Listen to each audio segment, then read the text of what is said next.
On January 21st, 1999, Nintendo released a fighting game for their console, the Nintendo 64. The game was made by HAL Laboratory and was the first time ever where Nintendo characters were all against each other. The game was called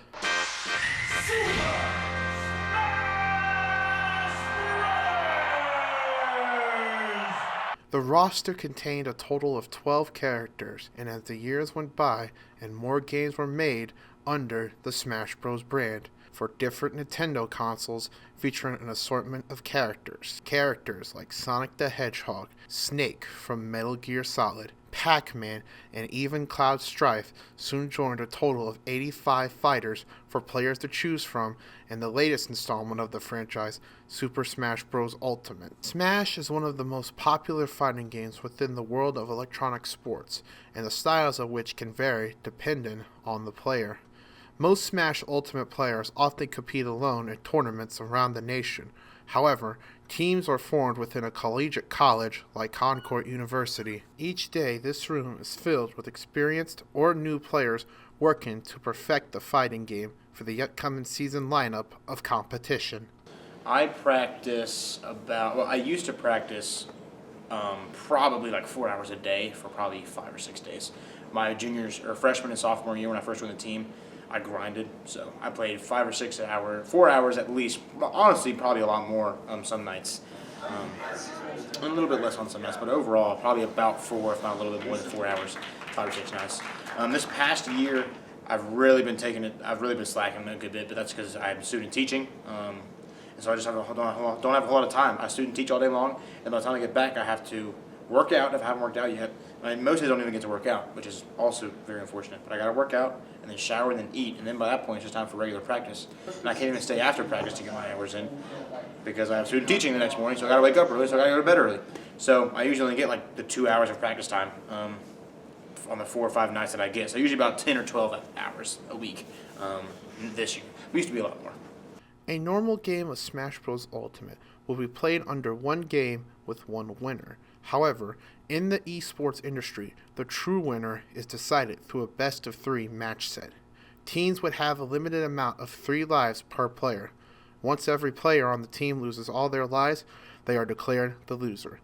If a team reaches 2 consecutive wins after taking their opposing team's lives, they are victorious. If you're going to learn how to play the game, if you want to learn how to play the game, the best thing I can tell you is get your fundies right. So like every fighting game, there are fundamental skills,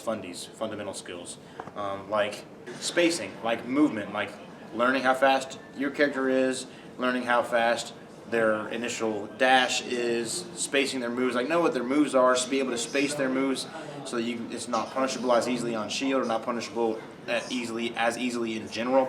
So just being able to space your moves, play footsies really well. Short hop fast falls are crucial. Being able to fast fall is a very easy fundamental skill that is crucial if you want to play competitively. So learn how to fast fall, short hop, full hop, fast fall. And the biggest thing is once you find a character you like, just if you're first starting out, just play that character. Learn that character. Be the best player in the world at that character. Like know your character, be the best at it. Learn how to recover is another big one. It's really hard to improve and learn if you're just dying over and over and over. So being able to recover consistently is a very important skill when you're first learning the game because you get a lot more time to practice and play the game if you're not dying from SDs and dying from gimps very easily. So learn to recover as well. Although Smash has a beloved fan base, Nintendo looks to run the competitive scene under a tight set of guidelines. These guidelines include a limited number of players participating in the event, as well as preventing events to generate a profit from these events.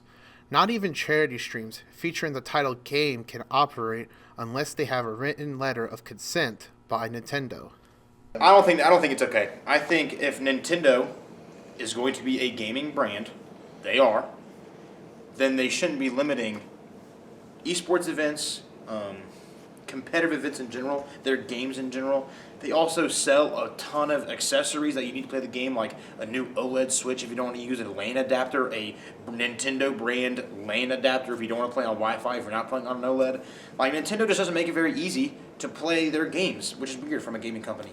And on top of that, once you can play their games, it's just becoming harder and harder with all their recent restrictions and limitations to play in events. It's hard to get together at a LAN or even get together online for an online tournament and play competitively, playing in events. So I don't think it's a great idea for esports in general. I don't think it's good for Nintendo in general. They're a gaming brand. Like, they should be incentivizing people to play their game, not like limiting them and restricting them in certain situations to play their game. So it's just weird. I don't like it.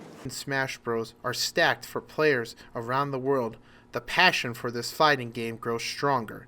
Each day, players practice online or in person to perfect their craft and possibly become the greatest Smash Bros. Ultimate player in the competitive scene. So no matter what game you're going to play, if you're going to play competitively, you've got to be able to put in the time. You got to be able to put in the time. You've got to be willing to sit down for several hours most nights a week. Like, by several, I mean probably at least 2 or more, if not 3 or 4 hours. Probably looking on the upper end of 4 hours most nights a week. That means at least 4 or 5 nights a week, or days a week. Practice in the daytime too. Just saying, if you have a job, you know what I mean, like I do, student teaching, I consider it a job. Like it comes at night, but just make sure you have the ability to grind. Make sure you have that mindset. Make sure your mentality is good. Like, understand that, hey, I want to play this game. I want to be good at this game. For that to happen, it can happen. It just takes you sitting down and playing the game and getting good at the game. I know that's very cliche, very typical, stereotypical advice, but you've got to be willing to grind. You got to be hungry for it. You have to want it. You have to want to be the best. So sit down, find that game, find whatever game you want to play at, and just grind it out. Learn new things. Watch videos, watch streams, soak up all the information on that game that you can, and try to apply the best that you can. And just put in that time and work and hours, no matter what the game you're playing.